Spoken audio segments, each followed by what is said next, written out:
இன்னைக்கு நம்ம ஒரு சிம்பிளான லஞ்ச் பாக்ஸ் ரெசிபி தாங்க பார்க்க போகிறோம். என்னன்னு பார்த்தீங்கன்னா மஷ்ரூம் பச்சை பட்டாணி சீசனாக இருக்கு இல்லைங்களா, அதனால இன்னைக்கு பச்சை பட்டாணி வச்சு எந்த அளவுக்கு நம்ம ரெசிபிஸ் பார்க்க முடியுமோ பார்த்து முடிச்சிடலாம். ஏன்னா ஃப்ரெஷ்ஷான பச்சை பட்டாணி நமக்கு இந்த சீசனில் தான் கிடைக்கும், இல்லாட்டி ஃப்ரோசன் பச்சை பட்டாணி கிடைக்கும். அது நமக்கு அந்த அளவுக்கு திருப்திப்படாது, ஃப்ரெஷ்ஷாக இருக்கும் போதே பண்ணிடலாம். அதனால இன்னைக்கு மஷ்ரூம் பச்சை பட்டாணி வச்சு ஒரு சிம்பிள் டேஸ்டியான புலாவ் எப்படி பண்ணுறதுன்னு பார்க்கலாங்க நம்மளோட ஸ்டைல. Welcome to our channel my first view.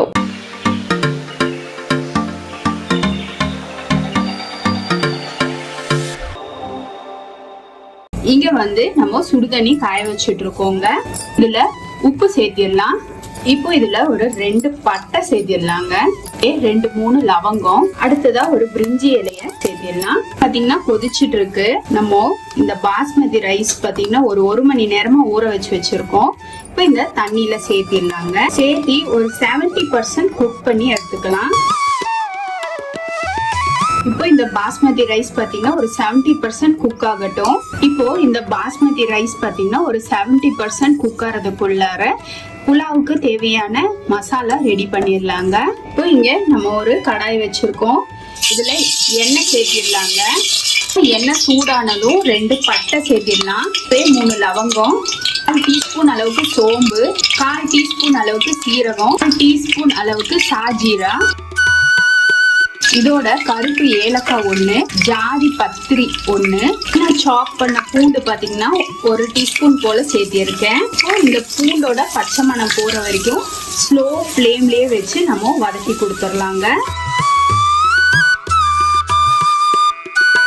இந்த பட்டை லவங்கெல்லாம் கருத்து போகாம பாத்துக்கோங்க. பச்சை ஏலக்காய் இருந்தாலும் நீங்க பச்சை ஏலக்காய் ஒரு 2 சேர்த்திக்கோங்க.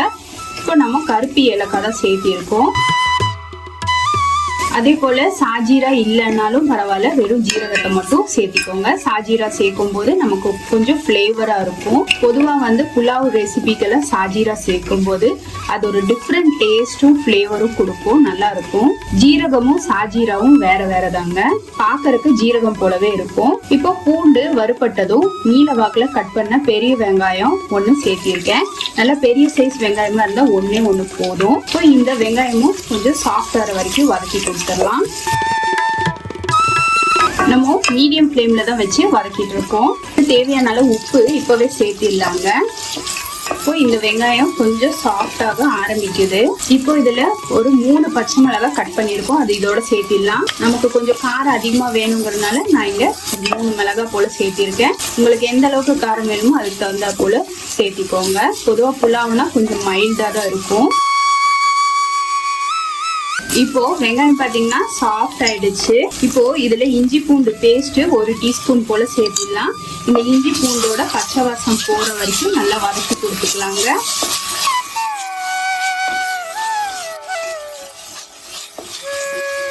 இப்போ இஞ்சி பூண்டோட பச்சை மணம் போயிடுச்சு. இப்போ இதுல நம்ம பட்டாணி சேர்த்திடலாம். இது ஃப்ரெஷ்ஷான பச்சை பட்டாணி தான் சேர்த்திருக்கோம். இப்போ இதை லிட் போட்டு கொஞ்சம் நேரம் வேக விட்டுறலாங்க. ஒரு 5 நிமிஷம் போல இந்த பட்டாணி வேகட்டும், அப்பதான் கொஞ்சம் நல்லா குக் ஆகும். இதுக்கு மட்டும் கொஞ்சமா தண்ணி சேர்த்திடலாம். கொஞ்சமா மட்டும் தண்ணி சேர்த்திருக்கேங்க, ரொம்ப அதிகமா வேணாம். இப்போ இதை மூடி போட்டு ஒரு 5 நிமிஷம் வேகட்டும் இந்த பச்சை பட்டாணி. இப்போ 5 நிமிஷம் கழிச்சு ஓபன் பண்ணி பார்க்கலாங்க.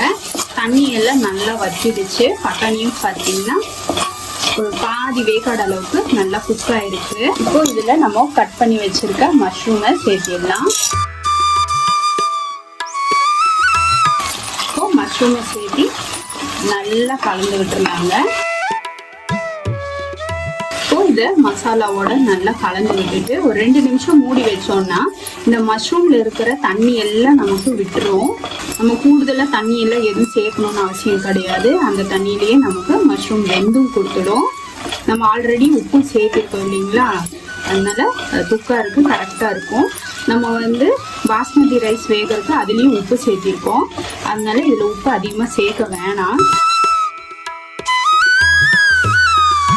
இதை திரும்பவும் மூடி வச்சு ஒரு 3ல இருந்து ஒரு 5 நிமிஷம் கழிச்சு ஓப்பன் பண்ணலாம். இடையில ஒரு தடவை ஓப்பன் பண்ணி நல்லா கலந்து விட்டுருக்கேன். ஃப்ளேமை நல்லா நான் மீடியம் சிம்முக்கு தான் வச்சிருக்கேன், மீடியம் டு லோல தான் வச்சிருக்கேன். இப்போ ஒரு 3 நிமிஷம் கழிச்சு ஓபன் பண்ணி பார்த்தோம்னா நம்ம பாருங்க ஒரு சொட்டு தண்ணி கூட விடல. ஆனா அந்த மஷ்ரூம்ல இருந்து எந்த அளவுக்கு தண்ணி ரிலீஸ் ஆகி வந்திருக்குன்னு. இப்போ இதை நல்லா கலந்து விட்டுறலாம். நம்ம இதுக்கு மேலேயும் தண்ணி விட்டோம்னா தண்ணி அதிகமாயிடுங்க. ஏன்னா நம்ம ஆல்ரெடி பாஸ்மதி ரைஸை ஒரு 70% குக் பண்ணிட்டோம். இப்போ இதுல கரம் மசாலா ஒரு 1/4 டீஸ்பூன் போல சேர்த்திடலாங்க. அடுத்ததா குருமிளகு தூள் பாத்தீங்கன்னா ஒரு 1 டீஸ்பூன் போல சேர்த்திடுறேன். புதினா பாத்தீங்கன்னா சும்மா ஒரு 2 ஈர்க்க அளவுக்கு மட்டும், அதிகமால வேண்டாம், ஒரு 2 ஈர்க்க அளவுக்கு மட்டும் பொடியா கட் பண்ணி சேர்த்திடலாம். அதே போல கொத்தமல்லியும் ஒரு 2 ஈர்க்க அளவுக்கு மட்டும் கட் பண்ணி சேர்த்திடலாம். இப்போ இது எல்லாத்தையும் நல்லா கலந்து விட்டுலாம். இப்போ மஷ்ரூம் பாத்தீங்கன்னா ஆல்ரெடி ஒரு 3/4 பங்கு நல்லா வெந்துடுச்சு. நான் சொன்னது போல இதுல நம்ம தண்ணி எதுவும் சேர்க்கல, அந்த மஷ்ரூம்ல இருந்த தண்ணி மட்டும்தான். இப்போ நம்ம இதுல 70% வேக வச்சிருந்த இந்த பாஸ்மதி ரைஸை சேர்த்திடலாங்க. சேர்த்து இது போல மேலால ஈவனா பரவலா பரப்பி விட்டுறலாம். இப்போ ஃப்ளேமை நான் நல்லாவே சிம் பண்ணிக்கிறேன். மேலால பாஸ்மதி ரைஸ் சேர்த்திருக்கோம், கீழே பாத்தீங்கன்னா தண்ணியோட மஷ்ரூம் இருக்கு. இப்போ இதை தம் போட்டு ஒரு 10 இருந்து 15 நிமிஷம் இது ஸ்லோ ஃப்ளேம்ல வேகட்டுங்க. இப்போ 15 நிமிஷம் தம்ல வச்சுட்டு இப்போ ஓபன் பண்ணி பார்க்கலாங்க. சூப்பரா புலாவ் பாத்தீங்கன்னா ரெடி ஆயிடுச்சு. Mushroom peas pulao. இப்போ இதை மேலையும் கீழையுமா நல்லா திருப்பி விட்டுறலாம். நல்லா உடையாதிக்கு அப்படியே ஒரு சைடா திருப்பிக்கலாங்க.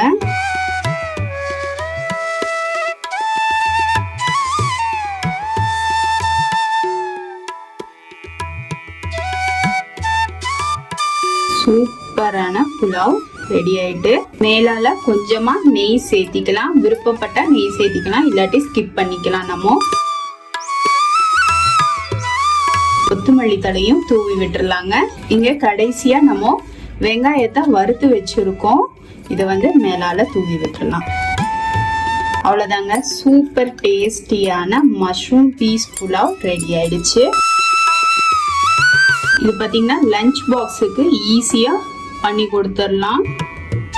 ரொம்ப டேஸ்டியாவும் இருக்கும். நம்ம காரத்துக்கு பாத்தீங்கன்னா பச்சை மிளகாய் கூடவே குருமிளகு தூள் சேர்த்தி இருக்கோம். உங்களுக்கு காரமா வேணும்னா இனி கூட ஒரு 2 பச்சை மிளகாய் சேர்த்திக்கலாம்.